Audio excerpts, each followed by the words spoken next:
after Villain. Okay. Can you go ahead and explain the meaning of the song?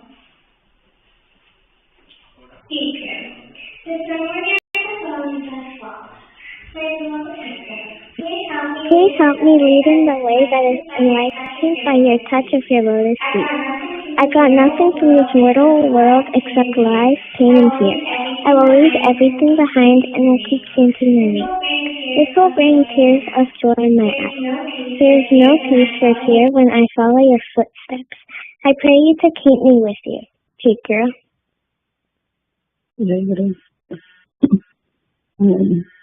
Like with all of the songs, another beautiful devotional piece, and as we always do, it's a way for another way about that prayer that we've discussed, where we ask from Him that He helps us have that faith in Him and to keep us near to Him, and that we can understand Him. So today we are going to continue reading chapter 8 of the Gita. We started it last time, and we started with several questions that Arjuna had based off of the discussions in chapter 7 of Lord Krishna had introduced a lot of key concepts in the sense of what karma is, what Brahman is, and we talked about the Yajna. But basically, we went into and discussed the concept of Brahman and the concept of Atma, and we've discussed that in other places as well. One of the big discussion points that started in the first part of chapter 8 that we read, and that's going to continue in what we read today, is Lord Krishna discussed in those first few verses of chapter 8 what happens when we are in the end moments of our life and we pass away. And he discussed what happens and what the relation is of what we're thinking of at the time that the time that we're leaving our body. We discussed our souls are actually the Atma is within us, and that is actually Brahman. And so when that soul leaves the body, it depends. What happens to it next depends on what we're thinking of.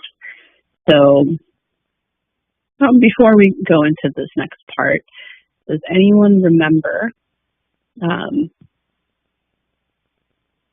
what we're thinking of at the time that we're passing out, that we're leaving our bodies at the time of death? What we're thinking about in those moments, in that moment of passing away, in that moment of death, what does that have to do with what comes next after passing out of our mortal bodies? Does anyone remember what we discussed there? Our thoughts in those final moments of life?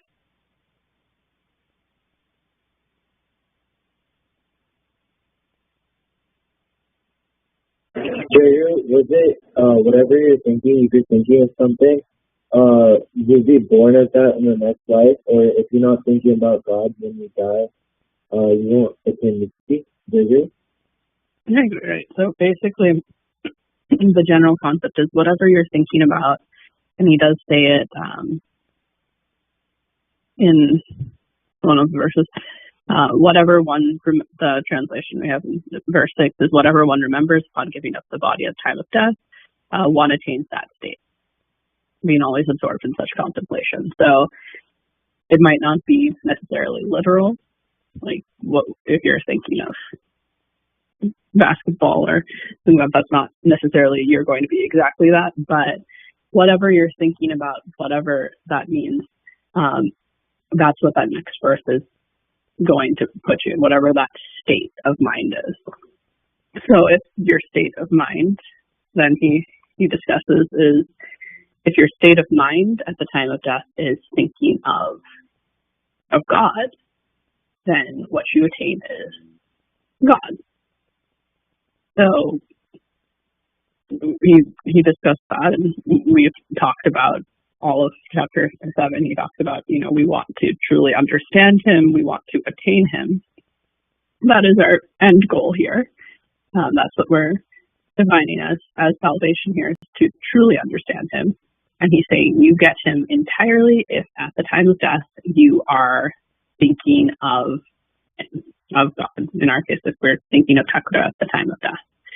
And so we also had a discussion, and he talks about it there. How do we ensure that we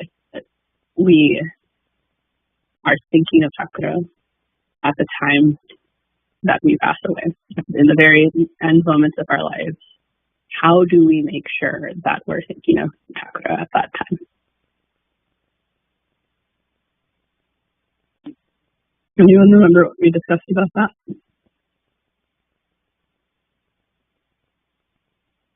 Jayama, this is Shrija.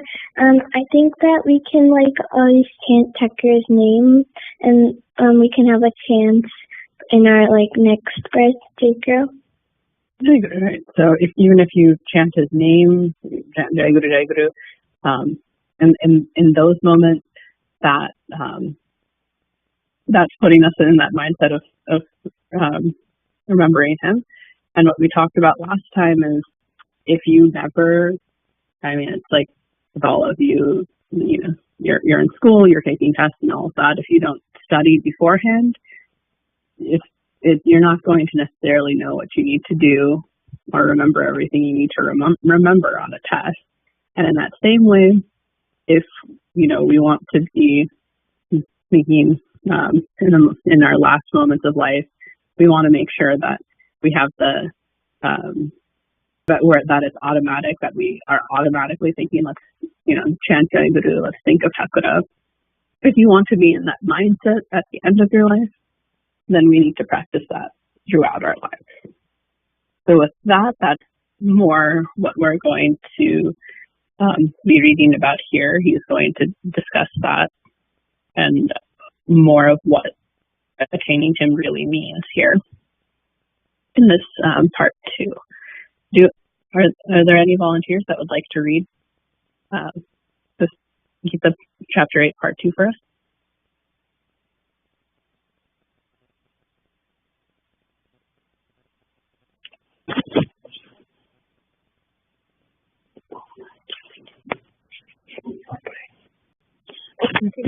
Jayama, this is Shrija. Can I read? Yeah, great. Thank you. Okay. Bhagavad Gita, Chapter 8, Part 2. Scholars of the Vedas describe that path as imperishable. Great assets practice the vow of celibacy and renounce worldly pleasures to enter into that. I shall now explain to you briefly the path to that goal. Restraining all the gates of the body and fixing the mind in the heart region, and then drawing the life breeze to the head, one should get established in steadfast yogic concentration.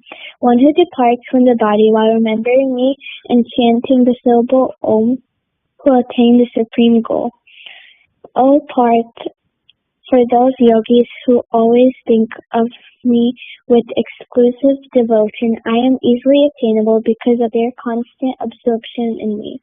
Having attained me, the great souls are no more subject to rebirth in this world, which is transient and full of misery, because they have attained the highest perfection. In all the worlds of this material creation up to the highest abode of Brahma, you will be subject to rebirth, O Arjuna. But on attaining my abode, O son of Kunti, there is no further rebirth. One day of Brahma Kalp lasts 1,000 cycles of the 4 ages, Mahayug, and his night also extends for the same span of time. The wise who know this understand the reality about day and night. At the event of Brahma's day, all living beings emanate from the unmanifest source, and at the fall of his night, all embodied beings again merge into the unmanifest source. Multitudes of beings repetitively take birth with the advent of Brahma's day and are reabsorbed on the arrival of the cosmic night to manifest again automatically on the advent of the next cosmic day. Seeker. Jai Guru. So before we get into discussion, does anyone have any questions, anything you need to find?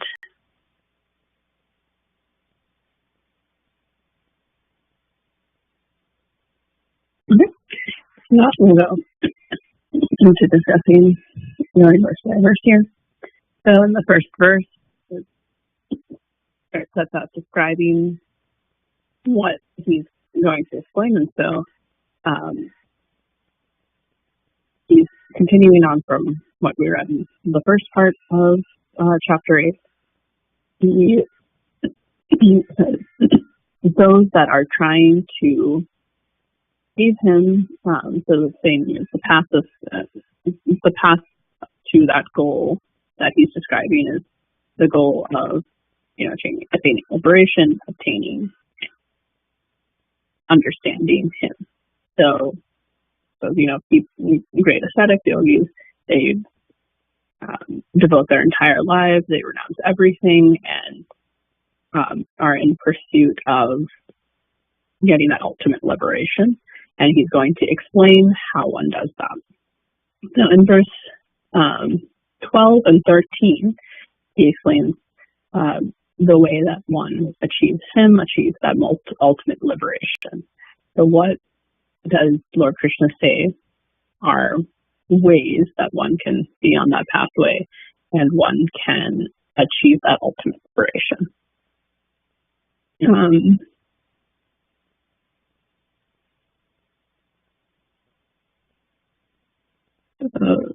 Yukta, what are ways that Lord Krishna says that we can be on that path and attain that ultimate liberation?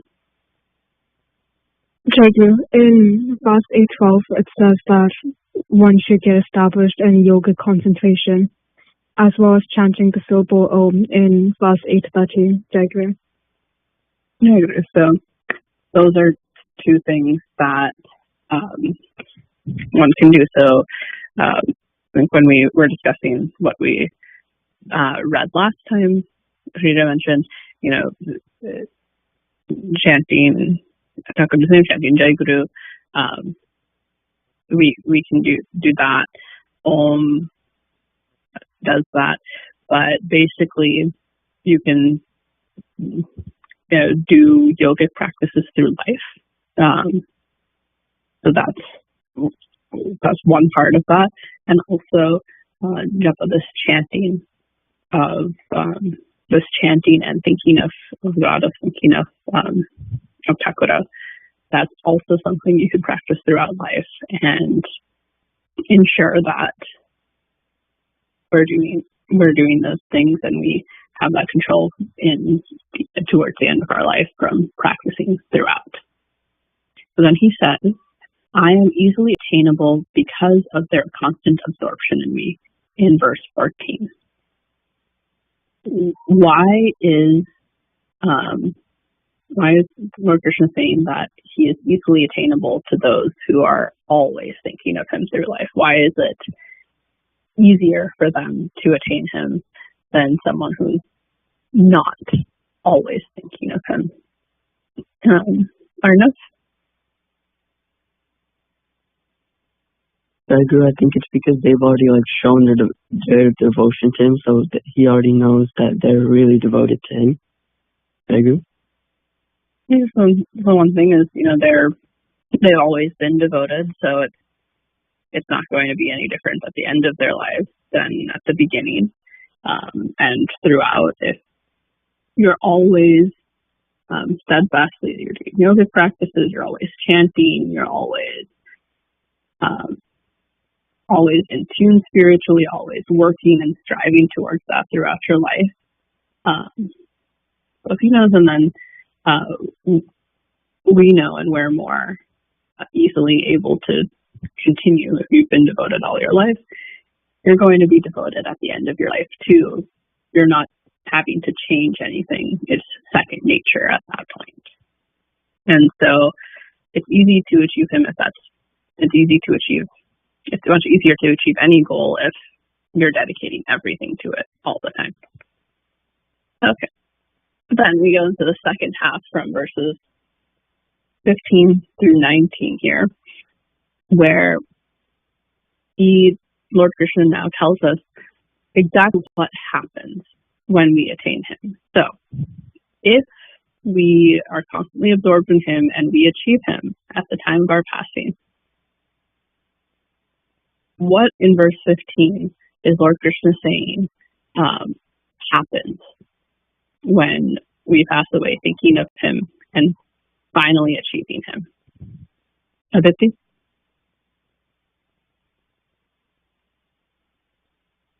Jaguru, in verse 15, it says that if you think about him, then you're not reborn again because the world has a lot of misery in it. You're just not in that cycle anymore, Jaguru. Right. So we want ultimate liberation. We've discussed, and so what he's saying is this goal of liberation is being freed from the cycle of birth and death that we're in. So thinking of what he says in verses 15 and 16, why is our goal to stop being reborn and to stop being in this cycle? Pratyush, why is our goal in liberation what he's saying we achieve when we think of him at the time of passing away? Why is our goal to stop being reborn? Jaggu, our goal to stop being reborn is, as he says, being like going through this life, it's full of misery. And once you reach the ultimate goal and becoming one with Brahman, then there's no attachment and no feeling of misery, I guess, Jagger. Right. There's no attachment to anything, and we've talked about this before. To achieve him, we need to be completely devoid of attachment to all of the material things in this world. And so, like you mentioned, Pratyush, that is becoming united with Brahman, is having that aspect. And so when we're fully united with him, when we realize who we are, there's no reason for that soul to keep cycling through, because we have that knowledge. We're self-aware. We know that as Brahman, it merges back into one. It comes where it goes back where it came from. And we want that because, living in the material world, we've talked about that before, we experience all sorts of emotions. There are highs, there are lows. But in enacting that is where the misery comes in, is in these material things. And if our goal is to understand the truth and be free of all of that, that also means being free of the cycle of birth and death. Then he goes into describing more of he's describing specifically that knowledge of that cycle of rebirth and what that means and what this rebirth concept comes from. What does it mean to be born, and what does it mean to go back? And he goes into it references some Vedic concepts and things. So from verses 17 through 19. Ansh, what is your takeaway from verses 17 through 19? What do you think this is describing, or what are you taking away from that discussion? Jacob, I think verses 17 to 19 are just saying that the cycle of Brahman and this material world is going to keep on going, but that if we, no matter what happens throughout the many lives that we are going to have to face, we keep on focusing on Brahman, keep focusing on Krishna. By doing so, we'll be able to reunite with him and kind of escape that cycle. Jacob. I agree. That's one aspect of that. So it talks about its inevitability in 18, and it's talking about it in a larger scale. But to us, what it's saying is, all living beings emanate from the unmanifest source. Everything comes out of Brahman, and then everything will also merge back into that when all is said and done.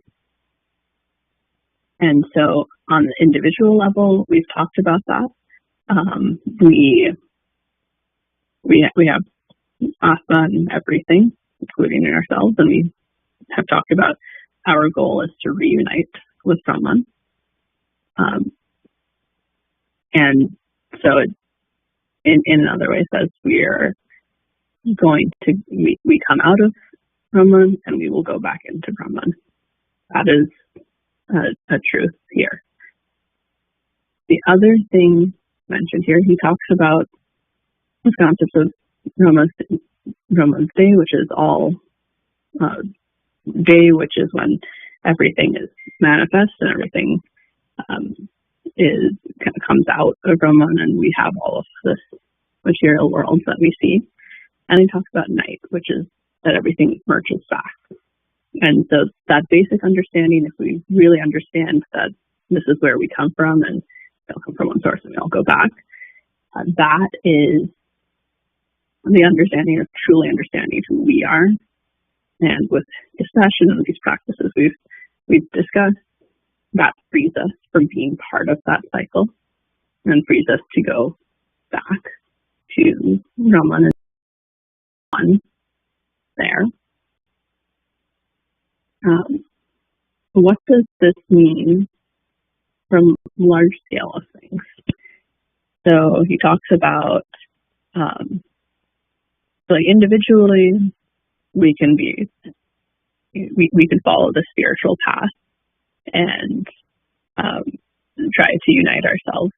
But what's he saying about the cyclical nature of even the material world and the material world existing and not existing?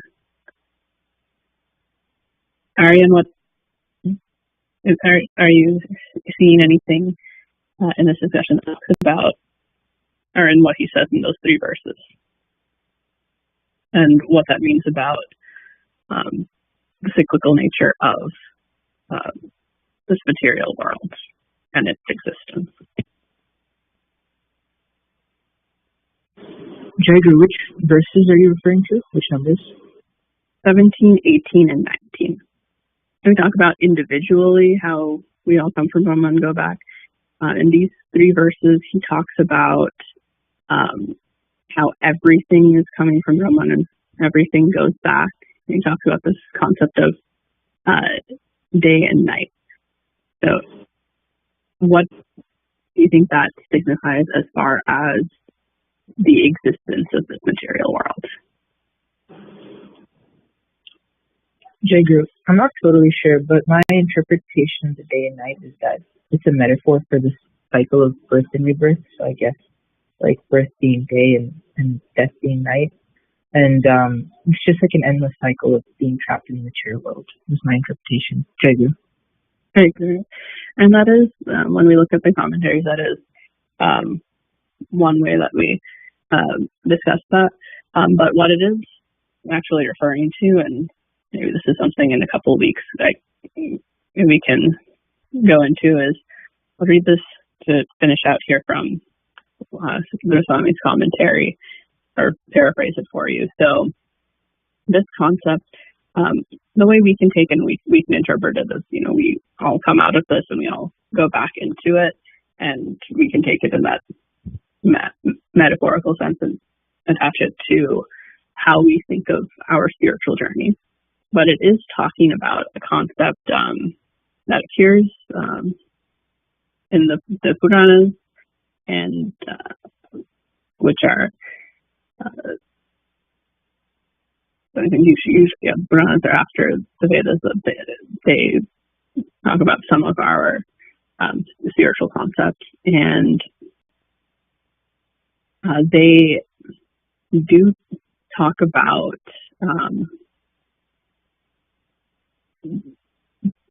it says gulls and yugas, and so there is a concept of how each of these things of the world existing. So what we think of like Earth and the universe existing, how that Brahman becomes everything, and then at some point that will all disappear and go back into Brahman at the end. So there's an idea, we have the cycle of our individual births and rebirths, but there is also a concept of this for the entire universe. So not only are we individually being born and reborn and coming back into Brahman, but that's going to be true of the entire universe. And so that's something, the concept we can explore and discuss and read about at a later point, but I did want to point that out just because that is something you're interested in. It only mentions it here and discusses it in a couple of verses, but this is something discussed outside of Gita in a lot more detail in other places.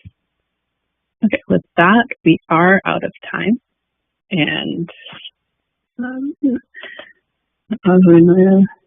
just by Bobby today. So Bobby, when you're ready, Jai Guru. Jai Guru. Today I have Bhavavini Seva. I'm getting closer to the end of my sophomore year in college, and with Thakura's blessing, it has been going really well. Although it has been probably the busiest schedule I've had, continued to meet a lot of new people and have made many more memories. And with Thakura by my side, I hope to finish the semester strong. I've also continued to consistently read my Parichapatra and Sadhguru Swami Nigananda every day. And this has helped me tremendously in remembering that, if I ever feel stressed or anxious about anything, I can always, tell him about it and leave my worries to him. Before the start of this year, I had challenged myself to always let Thakura know when I'm about to do anything or before I start anything, whether it's going to a different class, coming back for lunch, or heading to the gym to work out. Rather than just simply telling him when I'd leave for classes and whenever I'd make it back to the dorm. At the moment, I'm happy to say that with Thakura's blessings, I've been able to slowly but surely do this to a certain extent, but I know there's still a ways for me to go. So I pray to Thakura to continue to strengthen my devotion for him and continue guiding me through the rest of my second year in college and beyond. Jai Guru.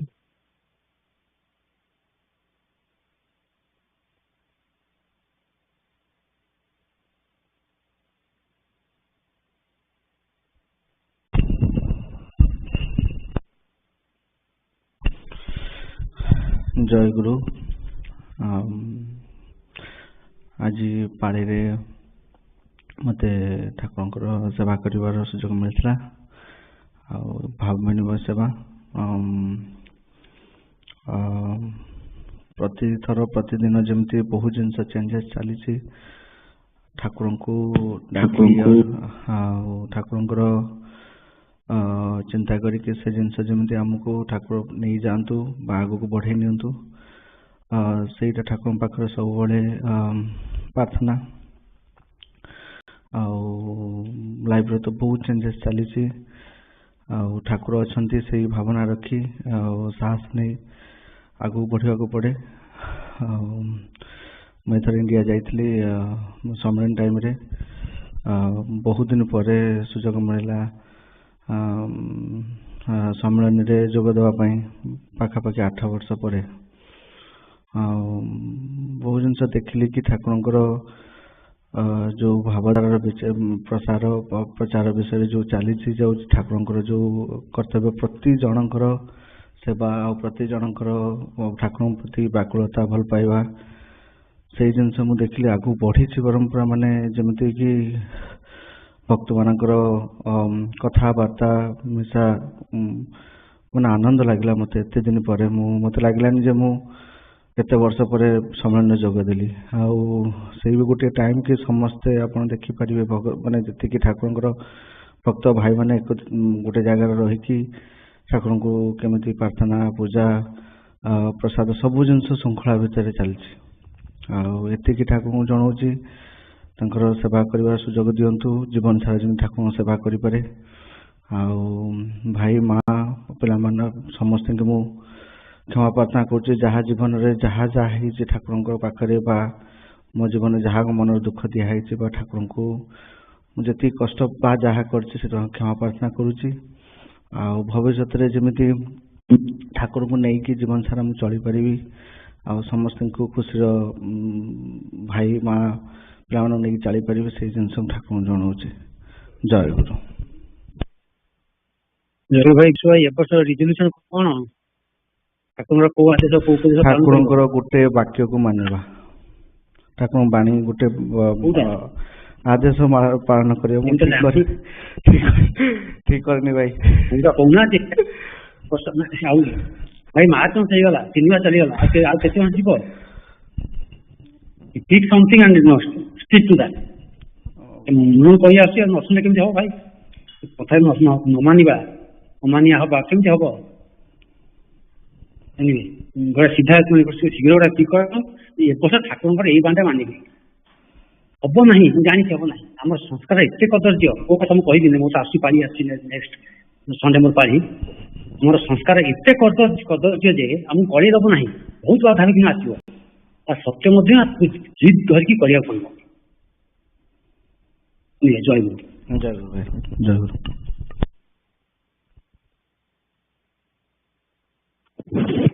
ଜୟଗୁରୁ।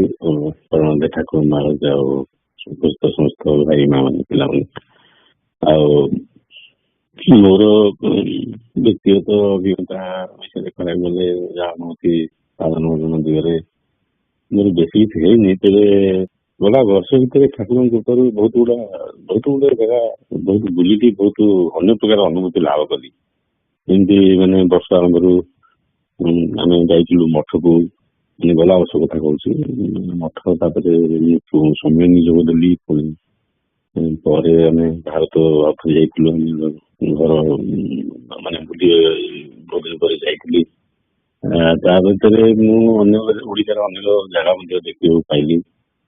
ତେବେ କଥା ହଉଛି, ମୋର ସେ ସବୁ ଏମିତି କିଛି ଲକ୍ଷ୍ୟ ନଥିଲା ଯେ ଏସବୁ ଏମିତି ଏତେ ଗୁଡା ହବ ବୋଲି। ବଟ୍ ମୁଁ ଠାକୁରଙ୍କ ପାଖରେ ମାନେ ଗୋଟେ ଜିନିଷ ମୁଁ ଠାକୁରଙ୍କ ପାଖରେ ଏଇଥର କୁମ୍ଭମେଳାରେ ବି ମାନେ ଜଏନ୍ କରିବାର ସୁଯୋଗ ମିଳିଲା ଠାକୁରଙ୍କ କୃପାରୁ। ସେଇଟା ମୁଁ ବହୁତ ଦିନର ମୋର ଇଚ୍ଛା ଥିଲା, ଆଉ ଠାକୁର ସେଇଟା ଦୟାକରି ମୋର ଆଶୀର୍ବାଦ, ତାଙ୍କର ଆଶୀର୍ବାଦ ପୂର୍ଣ୍ଣ ହେଲା। ଆଉ ସେଇଟା ଗୋଟେ ଅନନ୍ୟ ଅନୁଭୂତି। ସେଇଟା ମୁଁ ମାନେ ଭାଷାରେ ବର୍ଣ୍ଣନା କଲା ଭଳିଆ ନାହିଁ। ମୋର ଗୋଟେ ବହୁତ ଦିନ ପରେ ମାନେ ସେଇଟା ମୁଁ ଜଏନ୍ କରିବା ବା ଯୋଗ ଦେବାର ସୁଯୋଗ ଲାଭ କଲି। ସାଧୁ ଦର୍ଶନ, କୁମ୍ଭ ସ୍ନାନ, ଆଉ ମାନେ ଠାକୁରଙ୍କର ମଧ୍ୟ ଗୋରୁ ଗୃହବାସ ସେଠି ଗୋଟେ ହେଲା, ପାଖାପାଖି 17-18 ଦିନ ମୋ ଭାଗ୍ୟରେ ଜୁଟିଲା। ତେବେ ଆଉ କହିବି ଯେ ମାନେ ସବୁ ଦେଖିକିରି ମାନେ ଏତେ ସବୁ ହେଇକିରି ମୋର ଯାହା ଅନୁଭୂତି ଘଟୁଛି ଯେ ଆମେ ମାନେ ନିମିତ୍ତ ମାତ୍ର, ଠାକୁର ତାଙ୍କର କାମ କରାଇ ନଉଛନ୍ତି। ଯାହା ଦ୍ଵାରା ହବା ଦ୍ଵାରା ବା ଠାକୁର ତାଙ୍କର ପ୍ଲାନ୍ ଅଛନ୍ତି କାହାକୁ କଣ କେମିତି ଦେବେ। ସେତେବେଳେ ଏଇଆ ହଉଛି ଆମେ କେମିତି ମାନେ ସିଏ ଯେ ଆମର ଗୁରୁ ବା ଆମ ଯୋଉ ଲକ୍ଷ୍ୟ, ସେଇ ଜିନିଷଟା ଆମର ହୃଦୟରେ ସବୁବେଳେ ଥାଉ, ମାନେ ବା ରହୁ ସଦା ବଳବତ୍ତର ରହି। ସେଇଟା ଆମେ ମୋ କଥା କହୁଛି, ମୁଁ ଅନେକ ସମୟରେ ସେଇଟା ମୋର ପାଶରେ ଯାଉଛି, ମାନେ ସଂସାରରେ ଉଡି ଯାଉଛି ବା ଏସବୁ ପୁଣି ମନେ ପଡୁଛି ପୁଣି କରୁଛି ଏମିତି ହଉଛି। ଧରନ୍ତୁ ଭାଇ କହିଲେ ଗୋଟେ ଆଜି ଇଏ ନବା ବୋଲି କଣ ରେଜଲ୍ୟୁସନ କରିବା, ମୁଁ ସେମିତି ବହୁତ ରେଜଲ୍ୟୁସନ ନେଇକି ବହୁତ ଥର ଭାଙ୍ଗିଛି। ମାନେ ମୁଁ ତ ଆମେ ତ ସବୁ ସଂକଳ୍ପ କରି ବସିଲୁ ଯେ ସବୁଦିନ ବସିବୁ ଗୋଟେ ଠାକୁର ସାଧନ ଭଜନ ଗୋଟେ କରିବୁ, ସେତିକି ତ ହେଇପାରିଲାନି। ଏତେ ଦିନ ମାନେ 15-18 ବର୍ଷ ହେଇଗଲା। ଆଉ କଣ ମାନେ ମୋର ସେଇ ଗୋଟିଏ ରେଜଲ୍ୟୁସନ ସବୁବେଳେ ଥାଏ ଯେତିକି ଦିଆ ହେଇଛି ସେତିକି କରିବ, କେବେ ହେଇପାରେନି, କୋଉ ବର୍ଷ ହେଇପାରୁନି। ସେ ଆଉ କଣ କରିବି ମୋ ରେଜଲ୍ୟୁସନ ନବା ଛାଡି ଦେଇଛି ବହୁତ ଥର ନେଇ ଫେଲ ହେଲା ପରେ। ମୁଁ କେବଳ ଏତିକି ଜଣାଏ ଯେ ଯେମିତି ସକାଳେ ମାନେ ନିଦ୍ରା ଗଲା ବେଳକୁ ଯେମିତି ମନେ ଥାଉ ଆଉ ଉଠିଲା ବେଳକୁ ଯେମିତି ମନେ ରହୁ, ଏତିକି ରଖିକିରି ମାନେ ମୁଁ ଜୀବନ ଧାରଣ ଚଲେଇଛି। ଏବେ ମାନେ ମୁଁ ବେଶୀ ଆଡକୁ ଆଉ ମନ ଦଉନି। ମୁଁ ଖାଲି ବେଶିକିରି ଖାଲି ମୁଁ ଯେତିକି ମିନିମମ୍ ହବା କଥା ସେତିକି ମୋ ଯେମିତି ହନ୍ତା ମୁଁ ଗୋଟେ ମନରେ ସାନ୍ତ୍ୱନା ଲାଭ କରନ୍ତି, ସେତିକି ବି ହେଇପାରୁନି। ତେଣୁ ମୁଁ ଆଉ ବେଶୀ କିଛି ଆଶା ରଖୁନି। ତେଣୁ ଏତିକି ରହୁଛି। ଜୟ ଗୁରୁ। ଭାଇ ଠାକୁର କହିଲେ ପୁରୁଷକାରର ଚରମରେ ଗୁରୁ କୃପା। ଆମେ ଯଦି ଚେଷ୍ଟା ହଉନି ଠାକୁର କୃପା ପାଇଲେ ଅଯୋଗ୍ୟ ଆମେ। କୃପା ତ କରୁଛନ୍ତି ନିଶ୍ଚୟ। ନାଇଁ କୃପା ମାନେ ଆମେ ଯୋଉ ଚାହୁଁଛନ୍ତି ଯେତେ ଚେଷ୍ଟା କରି ନହବ ସେତେବେଳେ ସେ ହାତ ଧରି ଉଠେଇ ନେବେ। ହଁ, ଆମେ ଚେଷ୍ଟା ପୂର୍ଣ୍ଣ ମାତ୍ରାରେ ହେଇନି, ମାନେ ପୂର୍ଣ୍ଣ ପ୍ରାଣରେ ହେଇନି, ସେମିତି ହବା କଥା। ସେଇଟା ହୃଦୟ ମୋର ତ ହଉନି, ତୁମକୁ କଣ ମୋର ତ ହଉନି ଆଉ ମାନେ ୟୁ ଆର୍ ମଚ୍ ବେଟର ନାଇଁ। କିନ୍ତୁ କଣ କରିବା, ଚେଷ୍ଟା କରିବା। ମାନେ ଏସବୁ ଏତେ କଥା ଦେଖି ସାରିକିରି ଏତେ କଥା ହେଇ ସାରିକି ଟିକେ ହତାଶ ଲାଗୁଛି। ମାନେ ସେଇ କହିବା କଥା ମାନେ we are failures basically, nothing but.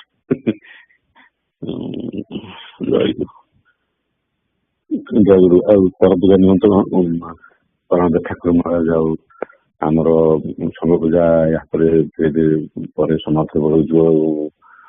ଆଉ ସଂଘ ପୂଜା ଶେଷରେ ଆପଣଙ୍କ ବିଶ୍ରାମ ଗୃହରେ ବିଜେ କରିବେ ଏବଂ ସେଠାରେ ଆପଣ ମଧ୍ୟାହ୍ନ ଭୋଗ ନିବେଦନ କରାଯିବ। ସେଥିପାଇଁ ଆପଣଙ୍କୁ ମଧ୍ୟାହ୍ନ ଭୋଗ ପାଇଁ ନିମନ୍ତ୍ରଣ ଜଣାଉଛି। ଆଉ ଆପଣଙ୍କ ଭୋଗ ପାଇସାରିଲା ପରେ ବର୍ତ୍ତମାନ ପ୍ରସାଦ ପାଇଁ ନିମନ୍ତ୍ରଣ ଜଣାଉଛୁ।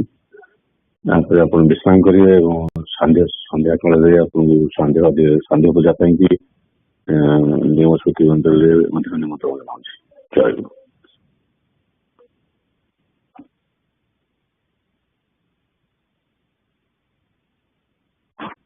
Jai Guru.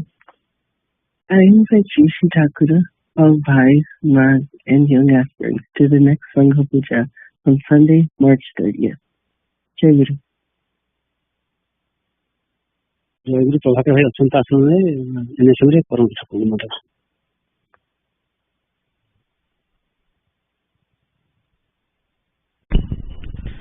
ପ୍ରାଣର ଠାକୁର, ଭକ୍ତ ଭାଇ, ମା, ୟଙ୍ଗ ଆସ୍ପିରାନ୍ସ, ଆମର ଆସନ୍ତା ସଂଘ ପୂଜା ଠାକୁର ଅଛି ଆସନ୍ତା ରବିବାର ଦିନ 30 ତାରିଖ ଦିନ।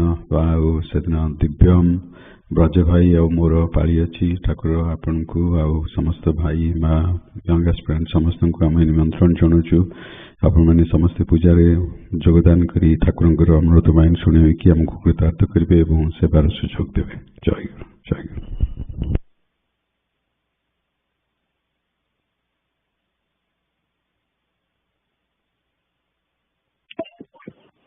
ଜୟ ଗୁରୁ।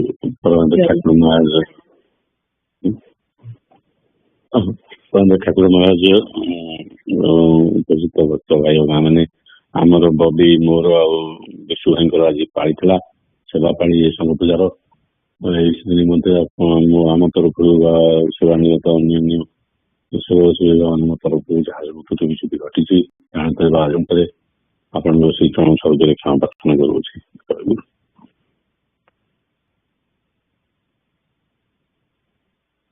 ଜୟ ଗୁରୁ।